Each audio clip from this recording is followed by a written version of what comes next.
Ako po si Melinda Almira, 43 years old, may 3 anak. Ano na po ako, widow na. Yung pagkakakulong ko po, hindi ko naman po talaga sadyang ginawa yun. Kasi yung kinakasama ko, meron pala siyang drugs. Nadamay po ako doon. Nung pinasok yung bahay namin, nabigla ako, hindi ko inaasahan na ganun yung mangyayari. Inibitahan nila ako sa presinto kasi wala naman akong alam. Sumama naman ako. Pagdating doon, hindi na nila ako pinalabas. Sabi, nagbebenta daw po ako ng drugs. Nagsilbing daan sa akin pabalik sa Diyos nung nung mapunta ako rito. Dito ko po napag-isip-isip yung mga bagay na siguro marami kong mga nagawa din na pagkakamali sa labas. Kaya dinala niya ako rito. Bali, napag-isip-isip ko na wala naman ako ibang lalapitan kundi ang Panginoon. Kaya sa Kanya lang po ako talaga lumapit. Humingi ako ng tawad kung may nagawa man akong kasalanan. Pinagkaloob ko na po sa Kanya ano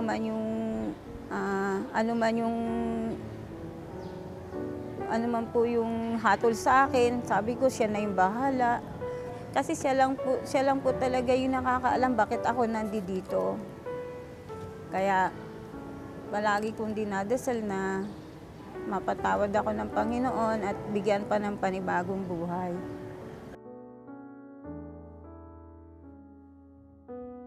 Noong 2006 po, nag-bleeding po ako. Hindi ko po alam yon na may sakit na pala ako.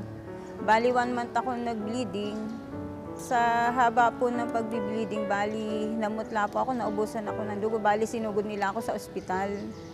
Tapos pagdating doon, hindi na nila ako pinauwi kasi hinalinan ako ng dugo, tapos niraspa din nila ako.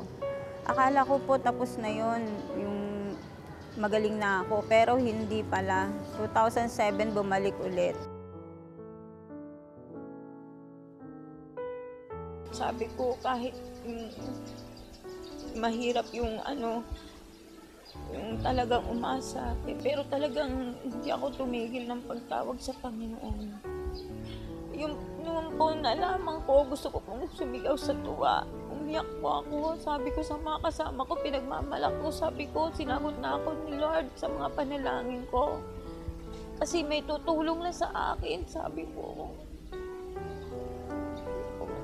Labis-labis po yung pasalamat ko talaga. Kasi yung sakit ko, nag-aalala na ako kasi matagal na. Ang napapansin ko talaga, lumalaki nga yung may enlargement talaga ng mattress, tapos namumutla na siya. With concomitant pain, nagreklamo na siya ng abdominal pain, pati yung likuran, yung balakang.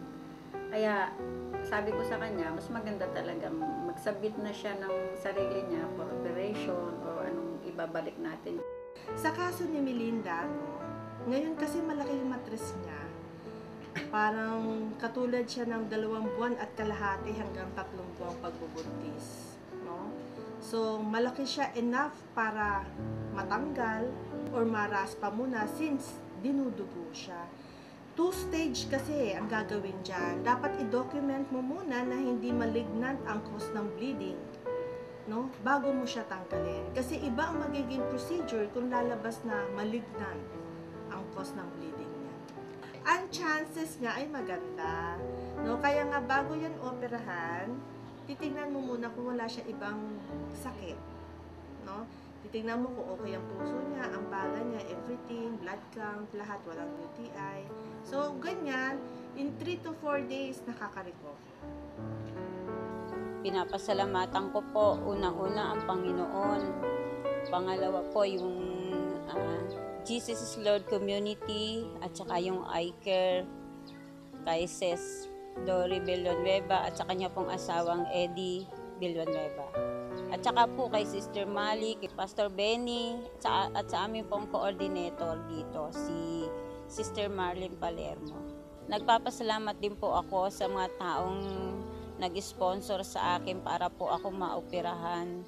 Marami pong salamat sa inyo. Hindi ko man po kayo kilala, pero alam ko po na malaki yung puso nyo sa mga katulad namin na walang pera. Marami pong salamat. Ang kabutihan ng Diyos na ipinatotoo ni Melinda ay gaya rin ng kwento ng marami pa nating kababayang tinutulungan ng iCare. Ang sabi ng Panginoong Hesus, anumang mabuting gawin natin para sa kapwa nating may pangangailangan ay para na rin nating ginawa para sa Kanya. Iniutos din ng ating Panginoon na mahalin natin ang ating kapwa.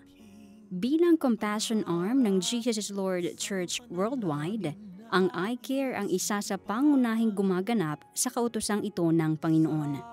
5 sektor ang tinututukang tulungan ng iCare. Una, ang mga kabataang nangangailangan ng tulong para sa pag-aaral. Isa sa mga iCare programs para dito ang iCare Backpack. Pangalawa, ang mga kababayan nating nakakaranas ng gutom o karamdaman dahil sa kahirapan. Isa sa mga iCare programs para dito ang Adopt a Family. Isa rin ang pagdadala ng medical missions sa mahihirap na komunidad. Pangatlo, ang mga kababayan nating sinalanta ng kalamidad.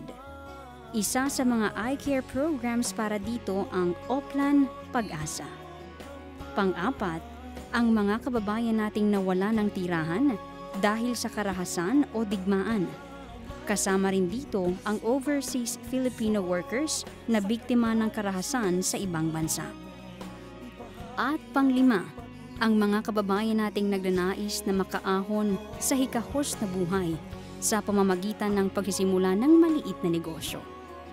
Sa bawat taong nangangailangan, iniaabot ng iCare ang kamay na handang tumulong at kumalinga. Marami pang matutulungan at kakalingain ng iCare kung madadagdagan rin ang suportang pinansyal para dito.